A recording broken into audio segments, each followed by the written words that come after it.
ఇదిగోండి ఇప్పటికి ఒక 8 బ్యాచ్ల టాయిలెట్స్ ఉన్నాయి. ఏది ఈ లారీలు డ్రైవర్లు ఆగటానికి. ఇది వీటితో పాటుగా ఇదిగో ఇంకా ఫైర్ ఇంజిన్లు నీళ్లు కడిగి పెట్టడానికి. అందరూ ఇక్కడే పడుకున్నారు రాత్రంతా. ఇదిగో సరుకులు ఇలా వచ్చాయి.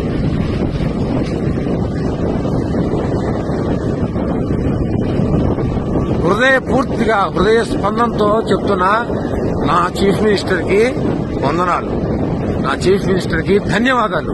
నా సింగనగర్ కోసం మొత్తం రాష్ట్రాన్నంతా వదిలి ఈ ఒక్క ప్రాంతం కోసం కూడా కష్టం వచ్చిందని ఈ దేశ చరిత్రలో ఏ చీఫ్ మినిస్టర్ చేయింది నా కళ్ళ ముందర నా నగరానికి ఈ వ్యక్తి చేశాడు.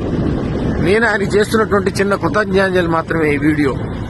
అయితే ప్రతి వ్యక్తిగతంగా నేను చేసి ఉంటా. మా అందరివి ఈ సముద్రంలో ఒక నీటి బొట్టు ఈ ప్రభుత్వం చేస్తోంది. మరి సెంట్రల్ గవర్నమెంట్ తెచ్చుకున్నాడో సొంతంగా తెచ్చుకున్నాడో ఇవన్నీ చూడాలి మీరు. ఇదంతా వీళ్ళందరినీ మేనేజ్ చేయడానికి ఒక్కసారి ప్రజలు వచ్చి మీద పడితే ఇబ్బంది పడకుండా ఉండటం కోసం అని తొక్కిసలాటకుండా పని. ఐడియా ఇది మిత్రులారా, ఇది ప్రభుత్వం చేస్తోంది. ఇది నాకు స్వచ్ఛందంగా ప్రజలకు తెలియాలని చేస్తున్నట్టు వీడియో. ఇక్కడెక్కడ ఎవరు టీవీ9 గాని మరోళ్ళు గాని ఎవరు